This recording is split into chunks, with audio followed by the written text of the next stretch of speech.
Olá, amados, paz e bem, eu sou Melquisedeque e estou aqui para os comentários da lição desta semana. Lições Bíblicas da editora CPAD Classe de Jovens, primeiro trimestre de 2025. Nesse primeiro trimestre de 2025, aqui na Classe de Jovens, nós iremos estudar a carta do apóstolo Tiago. O tema da revista é A Verdadeira Religião, um convite à autenticidade na carta de Tiago. Nós iremos, a exemplo do último trimestre de 2024, que nós estudamos o livro de Provérbios, no primeiro trimestre de 2025 nós iremos também estudar um livro específico da Bíblia. Desta vez, a carta do apóstolo Tiago. O comentarista desse trimestre, da lição desse trimestre, é o pastor Eduardo Leandro. Ele que é de João Pessoa, é mestre em teologia pela Faculdade Este, doutor em teologia também pela Faculdade Este e fez o seu bacharelado em teologia pela Faculdade Teológica Sul-Americana. Então nós estaremos diante de um material muito bom, muito importante, e nós convidamos todos vocês para participar desta jornada maravilhosa pela carta do apóstolo Tiago, juntamente com o pastor Leandro Alves, juntamente com o pastor Eduardo Leandro e, claro, aqui comigo, Melquisedeque José, e com toda a equipe do EBDemFoco.com.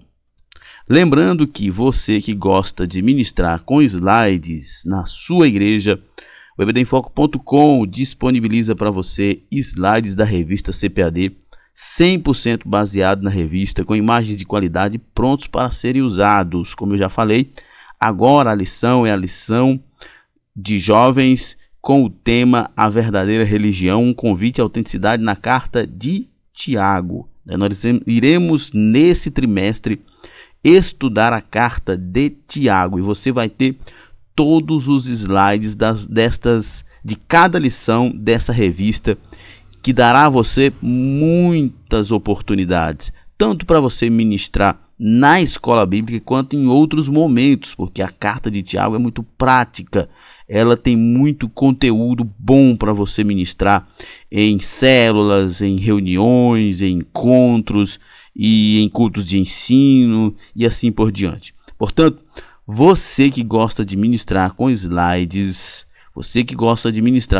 na sua igreja, seja um assinante do EBDemFoco.com e você terá todos os slides das lições, tanto de jovens quanto de adultos, 100% baseado na revista, com imagens de qualidade, prontos para serem usados. Inclusive, esses slides são editáveis, A maioria dos slides que você encontra por aí não são editáveis, o que dificulta muito a adaptação à sua aula, mas os slides produzidos pelo EBDemFoco.com são editáveis e você pode fazer a mudança que você desejar para melhor atender a necessidade da sua ministração.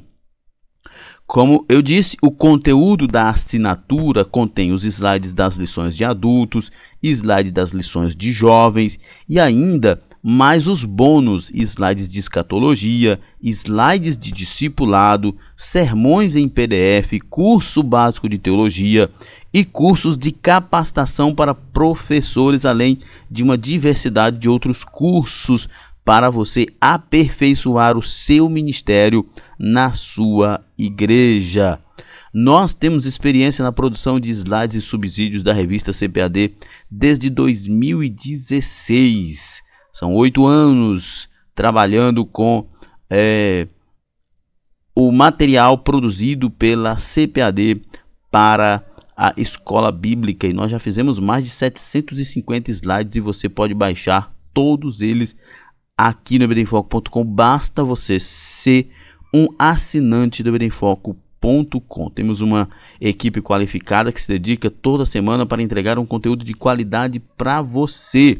Então, meu amigo, acesse o site EBDemFoco.com ou fale conosco pelo WhatsApp 94984092869. Vamos então para o nosso comentário. O texto principal da lição de hoje, Salmo 51, verso 6, diz: Eis que amas a verdade no íntimo, e no oculto me fazes conhecer a sabedoria. Salmo 51, o salmo de Davi, e Davi confessando a Deus o seu pecado e admitindo que Deus valoriza a verdade, porque Ele é a verdade. O salmista está nos ensinando que Deus ama quando os seus filhos são verdadeiros, intimamente verdadeiros. Deus ama quando nós somos sinceros, autênticos, como é o tema desta lição. O resumo da lição diz: a autenticidade da fé cristã é a chave para uma vida plena em Deus. Viver a verdade e viver de forma autêntica. É importante, nós iremos ver isso daqui a pouco, mas quando nós falamos de autenticidade da fé cristã, nós estamos falando de viver de acordo com o que a Bíblia ensina. A autenticidade da vida cristã é viver de acordo com o que nós dizemos que cremos, de acordo com a palavra de Deus. A autenticidade é viver aquilo que cremos, aquilo que pregamos, aquilo que dizemos que cremos. É não desassociar, não divorciar a nossa prática do nosso credo. Porque muitas vezes nós cremos, ou pelo menos dizemos que cremos em algo, mas praticamos algo totalmente diferente. Isso é hipocrisia, isso é mentira. Mas quando você busca uma vida de autenticidade, a sua vida prática não divorcia-se da sua vida de fé. Ou seja, a sua ortopraxia não é diferente da sua ortodoxia.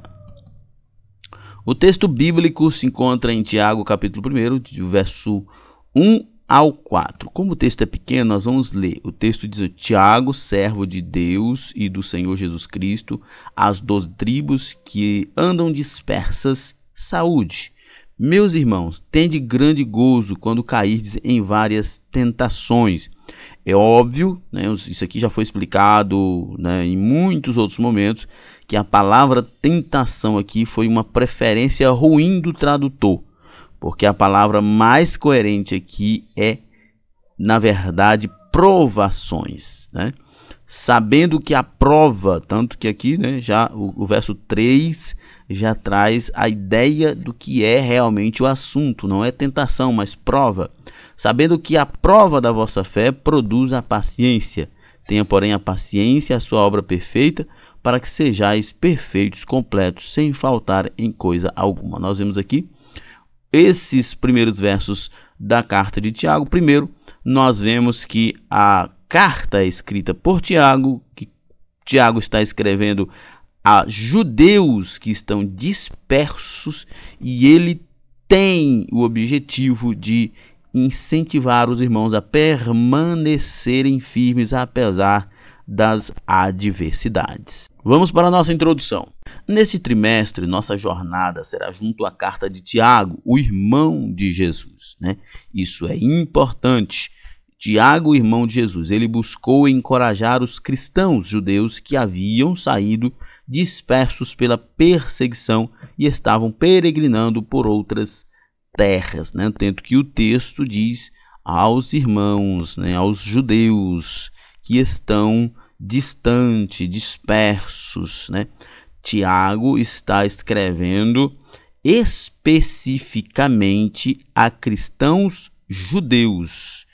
O objetivo dele é falar com os irmãos judeus. Por quê? Porque ele era um dos líderes da igreja em Jerusalém, em Israel. Por isso ele está se dirigindo especificamente a judeus. Mas o conteúdo desta lição, ou melhor, o conteúdo desta carta é um conteúdo universal. Estes cristãos judeus estavam sofrendo as aflições como bons soldados de Cristo. Tiago diz aqui no capítulo 1, verso 1, servo de Deus e do Senhor Jesus Cristo, as 12 tribos que se encontram na dispersão. Saudações. Por isso a carta de Tiago é repleta de conselhos práticos para uma vida cristã bem-sucedida, pois o objetivo é auxiliar os leitores a amadurecerem na fé cristã, trazendo esperança em meio às tentações. Não é que as outras cartas da Bíblia, como de Paulo, de Pedro, de João, de Judas, não é que estas cartas não tenham conteúdo práticos.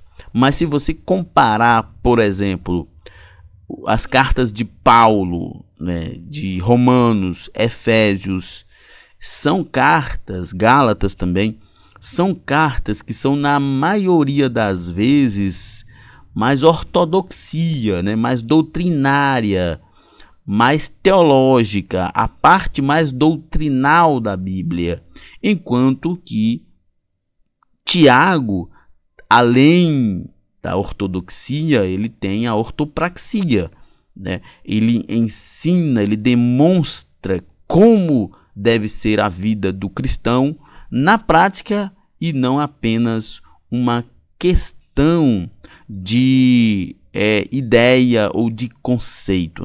Por isso a carta de Tiago é repleta de conselhos práticos para uma vida cristã bem-sucedida, pois o objetivo é auxiliar os leitores a amadurecerem na fé, trazendo esperança em meio às tentações. De nada vale muita teoria sem condições de colocar aquilo em prática. E Tiago chega a um ponto de ser criticado por muitos por causa da sua objetividade e prática no seu escrito. Por essa razão, já na introdução da carta, Tiago fala a respeito de suportar as provações e tribulações. Versos 2 e 3 do capítulo 1 diz: meus irmãos, tende por motivo de toda alegria o passar por várias provações, sabendo que a provação da vossa fé, uma vez confirmada, produz perseverança. Tiago está de um modo assim bem elegante, e motivacional, dizendo para os irmãos: confie em Deus nesse momento de dificuldade, sabendo que Deus está com vocês nesse momento de dificuldade, e que esse momento de dificuldade, se vocês estiverem confiantes em Deus, ele se transformará em um processo de maturação espiritual. Nesta primeira lição, veremos a autoria, os destinatários, a importância e o propósito dessa carta, bem como a sua atualidade e o convite que ela faz para vivermos uma vida cristã autêntica. Esta carta, ela é absolutamente atual, porque apesar de imediatamente Tiago direcioná-la a um público específico, seu conteúdo é universal e atual.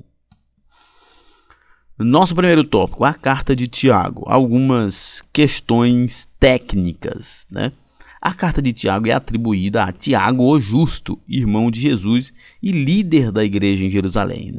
Segundo uma tradição, este Tiago o Justo, ele também era, além de conhecido como Tiago o Justo, ele era conhecido como Tiago Joelhos de Camelo, porque segundo o que a tradição informa, ele era um homem de muita oração, e ele era o irmão de Jesus, Aqui Mateus 13, verso 55, diz: não é este o filho do carpinteiro, uma referência a Jesus?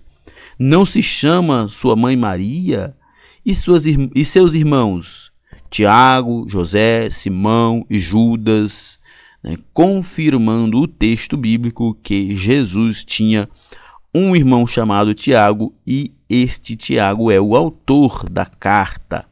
Tiago não creu em Jesus durante o ministério público do Senhor, Nós vemos isso em João 7 e 5, pois nem mesmo seus irmãos criam nele, né? Nem mesmo seus irmãos criam nele. Seus irmãos como Tiago, José, Simão e também o Judas, que é o escritor de uma carta, né, do penúltimo livro, ou última carta do Novo Testamento. Porém, após abraçar a fé cristã, provavelmente quando Jesus lhe apareceu após a ressurreição, né, vemos isso em 1 Coríntios 15 e 7, tornou-se uma liderança respeitada na igreja do primeiro século. 1 Coríntios 15 e 7 diz: depois foi visto por Tiago, mais tarde por todos os apóstolos. Jesus procurou, né, depois que ressuscitou, aquelas pessoas mais específicas para aparecer. Depois foi visto por muitos outros, mas ele imediatamente procurou algumas pessoas mais específicas, como por exemplo Pedro imediatamente, João, e veio então Tiago, seu irmão. Sua liderança é reconhecida por diversos estudiosos e mencionada em outros livros da Bíblia, como no livro de Atos, né, capítulo 21, verso 18, quando nós temos: no dia seguinte, Paulo foi conosco encontrar-se com Tiago, e todos os presbíteros se reuniram. Quando Paulo voltou da Arábia, quando Paulo começou o seu ministério, ele também passou por outros lugares, fez arrecadação, levou para os irmãos de Jerusalém. E quando ele chega em Jerusalém, ele pretende ser aceito, né? Ele começa a pregar, mas a comunidade cristã judaica temia muito Paulo, né? E então estava rejeitando ele. Para que ele tivesse essa aprovação, ele procura quem? A liderança da igreja, que é, né, uma coisa bem normal ou bem coerente. Ele procura a liderança da igreja, que é para que esta liderança então dê o aval para que ele continue pregando e os irmãos possam ouvi-lo sem temer. E ele então procura Tiago, o irmão de Jesus, que é sem dúvida um dos líderes da igreja naquele momento. Até porque Pedro também, que inicialmente era o líder da igreja, ele se despede dos irmãos de Jerusalém para também continuar um ministério itinerante. O contexto histórico e a data. Tiago escreveu a carta em um contexto de perseguição aos cristãos. A citação às 12 tribos dispersas refere-se aos crentes de origem judaica, né, que eu já falei. Os crentes, né, os descendentes de Israel, né, que se converteram e estavam dispersos por causa da fé no Cristo. Algumas palavras utilizadas por Tiago demonstram que os destinatários estavam familiarizados com o judaísmo, como, por exemplo, a referência à reunião em uma sinagoga, a Abraão como pai e as semelhanças com a literatura sapiencial judaica, em especial com o livro de Provérbios. Verdade. O livro, né, ou melhor, a carta de Tiago, ela tem esse tom prático, esse tom didático e prático como o livro de Provérbios. Muito provavelmente, Tiago, um assíduo leitor do livro de Provérbios. A Bíblia de Estudo Pentecostal data a produção da carta de Tiago entre os anos 45 e 49 depois de Cristo, aproximadamente. Não apenas a Bíblia de Estudo Pentecostal, mas outros documentos, outros pesquisadores vão concordar com essa data, né? Não depois do ano 50, se for depois do ano 50, mas muito pouco, né? Outros vão pôr no máximo até 55, entre 45 e 55, uma data aí, um intervalo de 10 anos, mas as evidências é no máximo entre isto.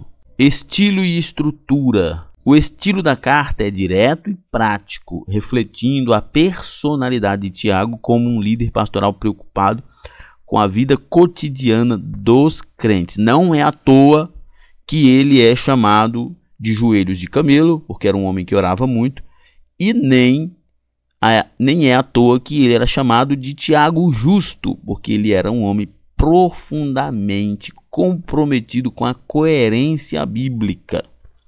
E isso poderia levar, né, até algumas críticas relacionadas à sua postura coerente, muitas vezes intransigente, sem abrir mão de certos valores que muitos estavam dispostos a abrir mão.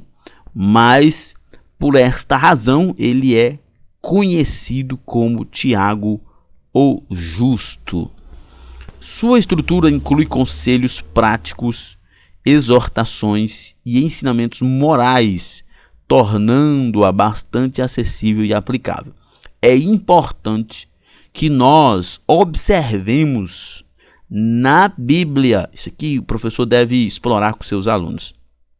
Olha só o que temos na carta de Tiago. É importante que a gente observe isso quando nós lemos a Bíblia, as exortações bíblicas, os ensinamentos morais. A Bíblia não é um livro moralista, mas o seu valor moral é elevadíssimo. Não tem como você ler a Bíblia, crer em Jesus, viver a fé cristã sem ter um valor moral elevadíssimo. É muito importante que a gente leia a Bíblia com essa perspectiva, com essa percepção. São conselhos práticos, são exortações e são ensinamentos morais. O cristão deve ser alguém com uma moralidade elevada. Nós não podemos ser flexíveis com determinadas situações na nossa vida. Talvez por isso Tiago tenha sido chamado de Tiago o Justo, porque ele era alguém absolutamente comprometido com os valores bíblicos. O texto de Tiago fornece uma espécie de espelho, onde os cristãos podem se olhar de forma atenta e demorada, buscando ajustar o seu modo de vida e a sua crença, ou seja, a ortodoxia e a ortopraxia. A ortodoxia é a doutrina, né? É o conteúdo teológico, é a ideia teológica, né? Isso é ortodoxia, é a doutrina, a pureza doutrinal, é aquilo que nós estudamos, é aquilo que nós aprendemos, é a originalidade daquilo que aprendemos, é a originalidade daquilo que estudamos. Isso é ortodoxia, é a pureza do que nós estudamos, é o conjunto de ideias, de valores. Isso é ortodoxia. Já a ortopraxia é aquilo que nós fazemos, né? Prax, né? Prax vem de prática. Ortoprax, né, vem de prática, aquilo que nós fazemos. Então, a carta de Tiago, ela é rica em ortodoxia, né, rica em doutrina e riquíssima em prática. Não há ninguém que possa ler a carta de Tiago e dizer assim: não achei nada aqui que não achei nada aqui que eu possa colocar em prática. Não há ninguém que possa dizer que a carta de Tiago seja ortodoxa demais e prática de menos, que seja conceitual demais, mas não tem como ser praticado. Não, não é verdade. Talvez a carta de Tiago seja a mais prática de toda a Bíblia. Por isso ela se assemelha tanto com o livro de Provérbios, porque são valores que são ensinados, que estão muito, mas muito próximo da realidade de cada um. Por exemplo, Tiago fala sobre o cuidado com a língua, né? O controle da língua. Tiago fala sobre, por exemplo, tem o texto de Tiago que ele diz assim: se o teu irmão vem até você com frio e fome, você pega e ora por ele e despede. O que você está fazendo? Nada. Porque a necessidade do seu irmão ali era roupa e comida, e não oração. Ainda que você poderia ter dado roupa, comida e uma oração, mas dar só oração, fazer só oração, isso não faz sentido. Tiago então exorta os irmãos: observe a necessidade objetiva de cada pessoa. A necessidade objetiva de cada pessoa. Qual é a sua necessidade objetiva? A minha necessidade objetiva é de pão, então dê pão. A necessidade objetiva daquela pessoa é de roupa, então dê roupa. Não, mas a necessidade objetiva daquela pessoa é aconselhamento, aconselhe, acompanhe. A necessidade daquela pessoa é receber oração. Ore. Tiago nos ensina essas coisas objetivas e práticas, para que nós não fiquemos apenas de retórica, mas que nós de fato coloquemos em prática aquilo que a palavra de Deus nos ensina. Segundo tópico, propósito e atualidade da carta de Tiago. O propósito da carta. O principal propósito é incentivar os cristãos a amadurecerem na fé, enfrentando as provações com alegria, sabendo que a prova da fé produz paciência. Nós já até falamos sobre o propósito desta carta, né? Mas ele está aqui no capítulo 1, nos versos 2 a 4. Meus irmãos, tende por motivo de toda alegria passar por várias provações, sabendo que a prova da vossa fé, uma vez confirmada, produz perseverança. Ora, a perseverança deve ter ação completa, para que sejais perfeitos e íntegros, em nada deficiente. O apóstolo está dizendo para os irmãos: irmãos, vocês são novos na fé, e eu sei que é difícil, mas vocês precisam parar para pensar em algo muito importante. Toda vez que vocês forem provados e suportarem a provação, vocês produzirão, ou melhor, esta experiência, este processo produzirá em vocês perseverança, que é o que vocês precisam nesse momento de adversidade. Vocês precisam perseverar. E a perseverança, ela tem uma ação completa, trazendo para vocês, fazendo com que vocês sejam perfeitos e íntegros, em nada deficiente. Portanto, Tiago está dizendo para os irmãos: suportem as provações. E, na verdade, tem até uma certa alegria quando vocês forem provados, porque, sendo vocês provados, vocês estarão sendo aperfeiçoados, a fé de vocês vão estar sendo confirmada, produzirá em vós perseverança, e a perseverança trará juntamente também integridade e perfeição. Tiago está dizendo para os irmãos: de modo geral, sofrer determinadas provações não é ruim.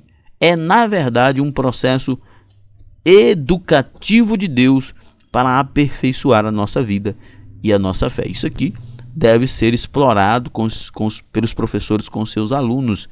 Nós não iremos correr atrás, perseguir as adversidades. Não é essa maluquice como muitos propõem. Não, mas é, de fato, quando estivermos em dificuldades, entender que é uma oportunidade de aperfeiçoamento da nossa fé em Deus. Esse chamado ao crescimento espiritual é central em todo o texto. Na verdade, o chamado ao crescimento espiritual é central em toda a Bíblia. Todos nós somos chamados a amadurecer. Paulo diz lá em 1 Coríntios 13, quando eu era menino, eu falava como menino, agia como menino, pensava como menino. Agora que cresceu, eu deixei essas coisas de menino. Porque quando você amadurece, você deixa as condutas de quem é imaturo. Então, todo chamado espiritual de Deus, da palavra de Deus, é um chamado para crescimento espiritual, para fortalecimento. O alvo de Tiago é que os crentes vivam a sua fé de uma maneira sólida e demonstrem a verdadeira maturidade que a fé em Jesus Cristo pode produzir. O que Tiago está desafiando, estimulando os irmãos é para que eles vivam uma fé onde as pessoas olhem para eles e não tenham dúvida de quem é Cristo. Ouvir a palavra de Deus e não a colocar em prática é o mesmo que não crer que ela é a palavra de Deus, que pode salvar o pecador. Por isso, Tiago, em Tiago 1:22, ele diz: tornai-vos, pois, praticantes da palavra e não somente ouvintes, enganando-vos a vós mesmos. É mais ou menos assim. Imagina que você precisa atravessar um rio e tem duas pontes. E você pergunta para alguém qual é a ponte confiável. E alguém diz: é a ponte de número 2. É a ponte de número 2. E você diz: eu acredito então em você. Eu acredito que a ponte de número 2 é a ponte confiável. Mas, de repente, você decide ir pela ponte número 1. Ora, então você não acredita no que foi dito. Então você não entende que o que foi dito é verdade. Porque é lógico, é uma questão lógica. É uma questão absolutamente lógica, que não tem nenhum embaraço, que não tem nenhum problema. Se você acredita em algo, você vive aquilo que você acredita. Se você acredita em algo como verdadeiro, então você se rende àquilo que você acredita como verdadeiro. Não tem como eu dizer para vocês: olha, a ponte número 2 é a ponte confiável. Você dizer que acredita no que eu estou falando, mas atravessar o rio pela ponte número 1, ou tentar atravessar o rio pela ponte número 1. Isso demonstra que você mentiu, que você não acredita. Porque se você acreditasse de fato, se a sua fé naquilo que foi dito fosse realmente verdadeiro, você teria tomado a decisão de atravessar a ponte de número 2. É isso que Tiago está dizendo. Tornai-vos, pois, praticantes da palavra e não somente ouvintes, enganando-vos a vós mesmos.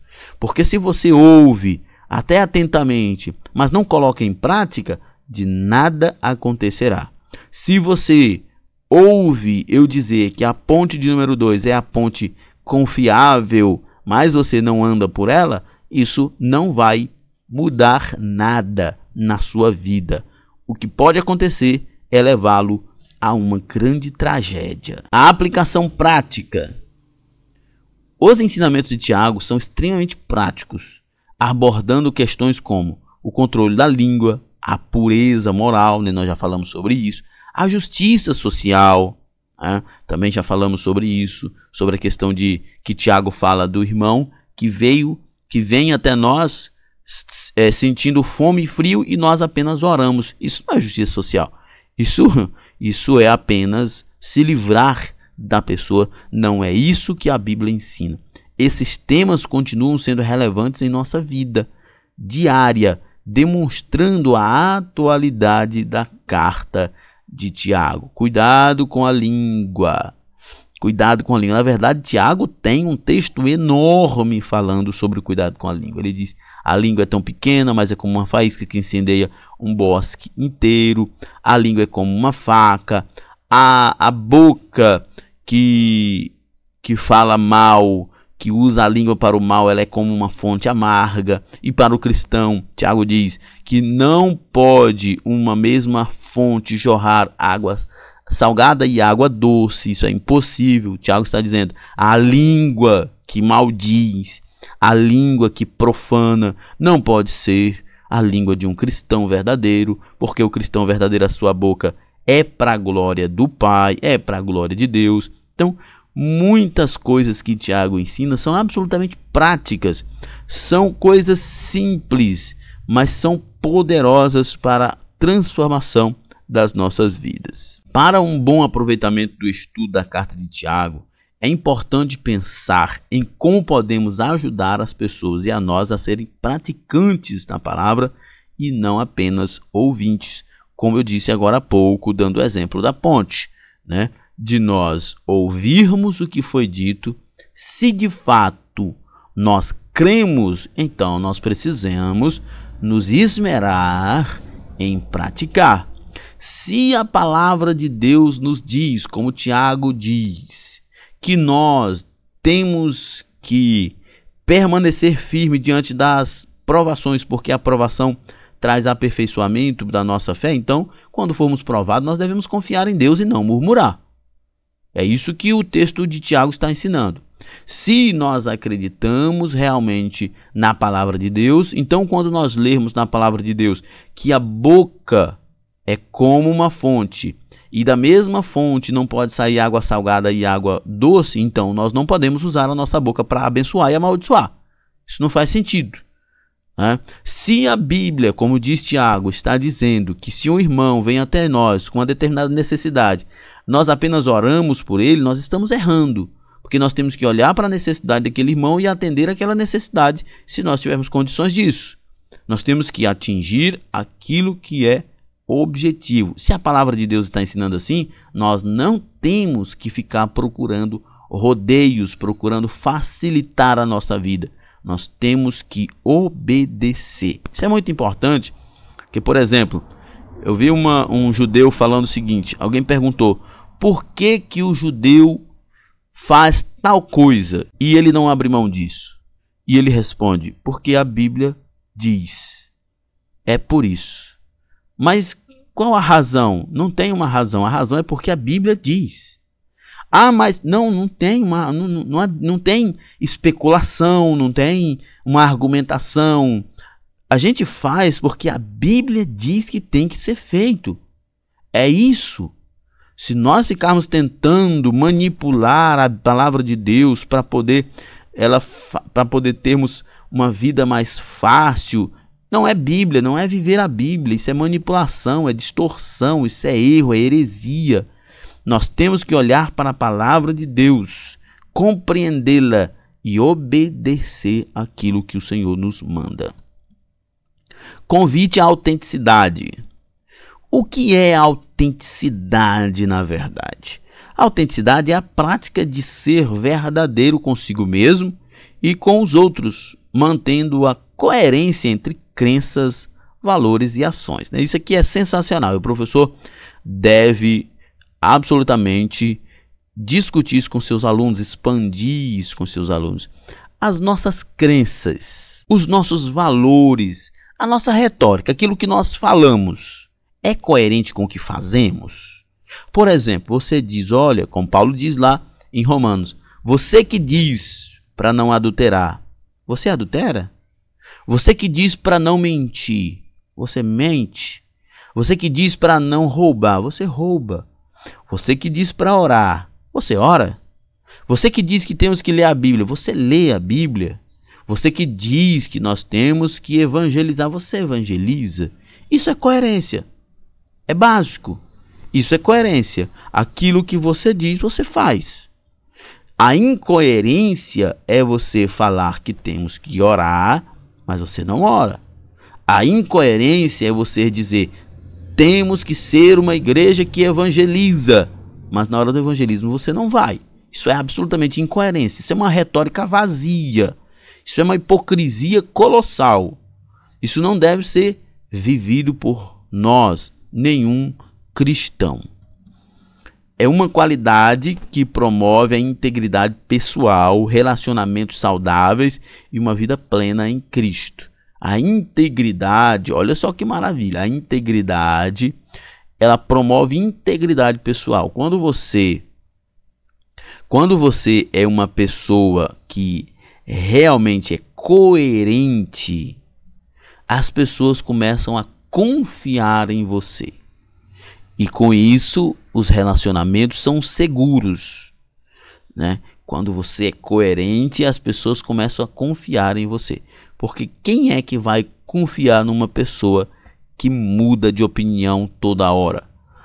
A autenticidade na vida espiritual fala sobre praticar a fé de maneira que realmente possa ressoar com a crença em Cristo e não apenas seguir rituais ou tradições por obrigação. Autenticidade é coerência na vida, e a coerência na vida precisa ser demonstrada nas nossas ações, nas nossas atitudes. A nossa retórica, o nosso discurso não pode ser divorciado do que nós fazemos. Nós precisamos uni-los, discurso e praxis. Ah, Melk, mas isso é muito difícil. É o evangelho, meu amigo. Não sou eu que estou propondo isso. Eu não propus isso. Isso é verdade desde que o mundo é mundo. Isso é verdade. Eu não estou propondo isso. Isso é o Evangelho. Eu só tenho que obedecer.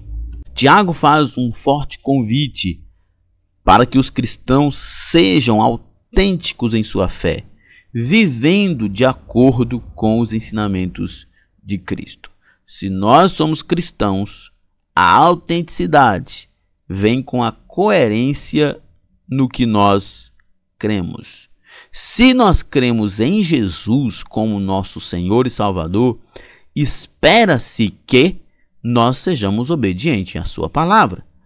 Espera-se que nós sejamos leitores da sua palavra, espera que nós sejamos cristãos orantes. Mas quando nós nos divorciamos desta coerência, então nós estamos perdendo credibilidade como pregadores do Evangelho. Este convite é um chamado para uma vida de integridade, em que a fé se reflete em ações. É por isso que Tiago diz uma das frases mais pesadas da sua carta e que gera muita confusão entre os teólogos, mas na minha opinião é um tema já vencido. Quando Tiago diz que a fé sem obras é morta, Tiago está dizendo que é impossível. É isso que Tiago está dizendo, viu, irmãos?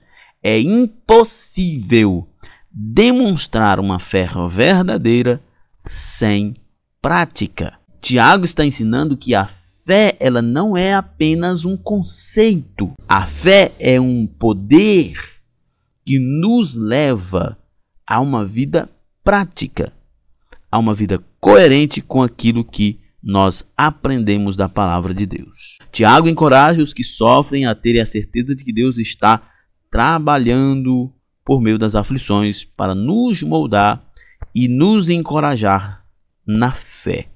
Tiago está nos ensinando que o sofrimento por causa da fé e os sofrimentos levam-nos à maturidade. Quando Tiago está dizendo isso, ele está nos fazendo olhar para a vida, não para o sofrimento meramente, mas para a vida como um instrumento de aperfeiçoamento para nós melhor servirmos a Cristo. Terceiro tópico, a importância da carta. Os destinatários. A carta é direcionada às 12 tribos dispersas entre as nações, né? Que nós inclusive já vimos isso lá na introdução. Estudiosos colocam o período da escrita da carta como após os acontecimentos registrados em Atos 8, que causou a morte de Estevão e levou à dispersão dos cristãos, né? Aquele primeiro momento, né?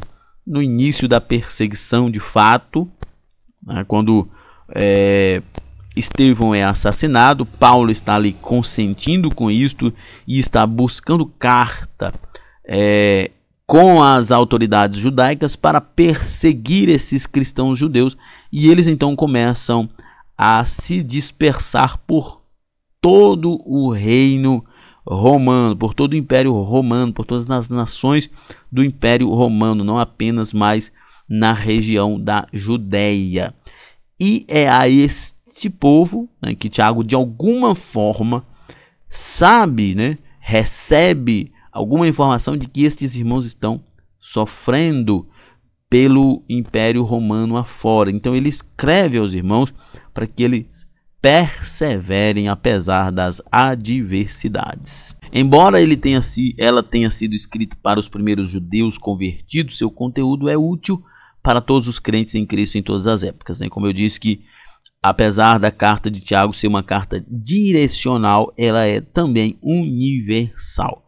Os leitores da carta estavam enfrentando um ambiente hostil, a fé é isso, longe do seu lar. Nós não somos diferentes, somos também alguém que estamos longe do nosso lar e estamos sendo hostilizados por nossa fé. E nesses tempos tão difíceis, nós devemos entender que nós não somos daqui. Precisamos perseverar e confiar no Senhor. Como esses primeiros cristãos, nós também somos peregrinos e forasteiros neste mundo. Maravilhoso. Inclusive, quero aproveitar aqui o ensejo e indicar a vocês um filme maravilhoso, que é o filme O Peregrino. Você encontra ele tanto em imagem real quanto em desenho animado. Todos dois são maravilhosos, são baseados no livro de John Bunyan, né, O Peregrino, que mostra muito claramente a nossa vida nessa terra. Como os judeus da diáspora estavam espalhados por todo o mundo, sofrendo perseguição por causa da sua fé, mas confiantes, porque eles eram servos de Deus, que eles não pertenciam a este mundo. Nós também vivemos assim, apesar da hostilidade desse mundo, do pecado do mundo e do diabo. Mantenhamos a nossa posição de cristãos fiéis, porque a nossa redenção nos aguarda. Relevância da carta para a igreja primitiva. A carta de Tiago servia como um guia moral e espiritual, ajudando os cristãos a manterem sua fé em meio às provações, né? Eu sempre gosto de lembrar disso. A Bíblia não é um livro moralista, mas o seu valor moral é o mais elevado possível. Nós não podemos divorciar a nossa leitura bíblica dos valores espirituais e morais. Nós temos que ter uma espiritualidade elevada e também uma moralidade muito elevada. A ênfase na perseverança e na ação prática reforça a necessidade de uma fé viva e ativa, viva e ativa, viva espiritualmente coerente, ativa, moral, que se propõe a viver aquilo que Cristo ensinou. A carta de Tiago desempenhou um papel importante na formação da ética e da prática da igreja do primeiro século. Uma das contribuições mais significativas de Tiago é a sua discussão sobre a relação entre fé e obras. Ele afirma que a fé sem obras é morta. Já até falamos também sobre isso, né? Quando Tiago ele fala que se o teu irmão vem até você e ele tem necessidade de roupas e necessidade de alimento, você então decide orar por ele e despede ele sem roupa e sem alimento. Isso é uma fé falsa. Segundo Tiago, isso é uma fé falsa. Mas alguém pode dizer, mas Melk, ele orou. Irmão, mas a necessidade desse irmão era básica e objetiva. Era comida, era vestimenta. E o irmão, muito provavelmente, no contexto de Tiago, tinha condição de fazer isso, mas era uma pessoa dominada pelo egoísmo, pela avareza, e achava que era espiritual demais, que a sua oração poderia mudar a vida dessa pessoa. Nós temos que orar pelas pessoas necessitadas, sim, mas nós temos que olhar para elas como pessoas que precisam comer e vestir. Isso é praxe da igreja.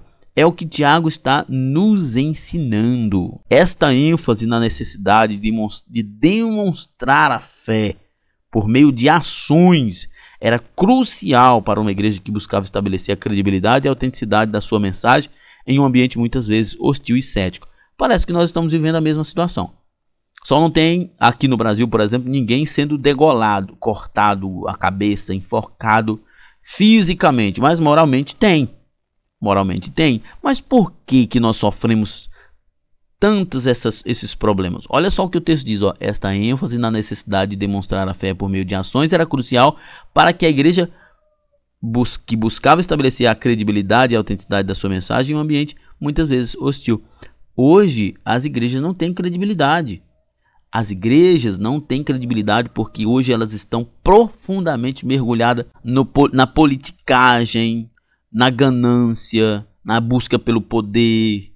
E por isso há muita descredibilidade por parte da sociedade em relação à igreja.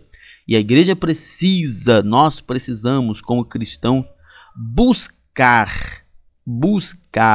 uma praxe coerente, para que possamos restabelecer essa credibilidade, sendo verdadeiros cristãos, uma igreja autêntica, que realmente é coerente com o que a palavra nos diz. Assim sendo, nós abriremos portas para continuar expandindo o reino de Deus. Eu sei que o reino de Deus é poderoso, que Deus é quem governa, mas a igreja não pode viver tão descredibilizada como nós vemos nos tempos de hoje. A sua contemporaneidade. Na carta também encontramos temas relevantes como a importância da oração, a paciência nas provações e o controle da língua, que são temas práticos da importância da oração. Por que é importante orar? Porque orando nós vencemos a tentação. Por que nós precisamos ser pacientes nas provações? Porque sendo paciente nas provações nós amadurecemos. Porque nós precisamos ter controle da língua.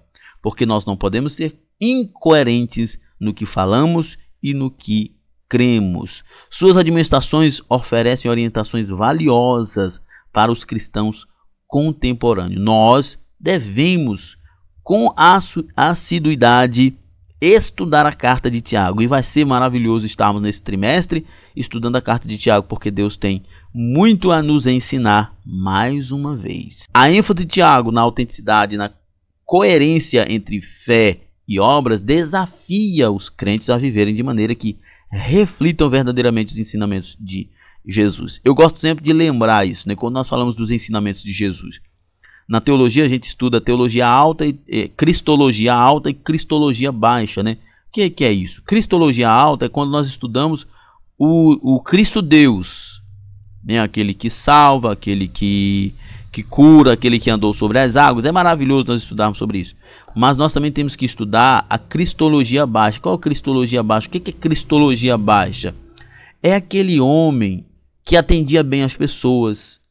É aquele homem que honrou sua mãe até o último momento da sua vida. É aquele homem que fez amigos. Aquele homem que era honesto, que era correto. Isso é cristologia baixa. Muitas vezes nós olhamos para Jesus apenas como Cristo Deus.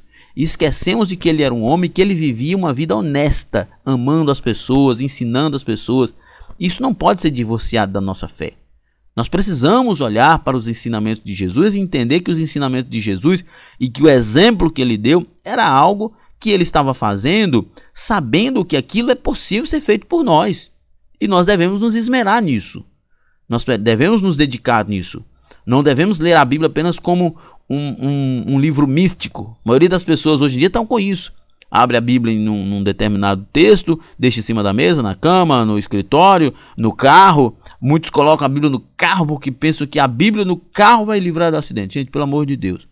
O Evangelho não é misticismo. O Evangelho, especialmente demonstrado por Tiago, é prático. É aquilo que nós fazemos, não é aquilo que nós apenas falamos. Nossa conclusão. A carta de Tiago é inspirada para os cristãos de todas as épocas. Ela é dirigida a um público que estava passando por muitas aflições e está repleta de ensinamentos práticos e atuais. Essa carta nos desafia a viver uma vida de autenticidade em Jesus Cristo. Ao estudá-la, somos desafiados não apenas a fortalecer a nossa fé, mas também impactar positivamente aqueles ao nosso redor, vivendo a palavra de Deus e não sendo somente ouvintes. O nosso desafio como cristãos nesta pós-modernidade é viver a palavra de Deus de forma prática. Eu sei que isso vai nos levar ao cancelamento tanto virtual quanto pessoal, mas é isso que o Evangelho nos propõe e nós não devemos fugir disso. Muito bem, então, acesse o site bibleaemfoco.com ou entre em contato conosco pelo WhatsApp para mais informações. Chegamos ao final de mais uma aula, nossa primeira aula do primeiro trimestre de 2025.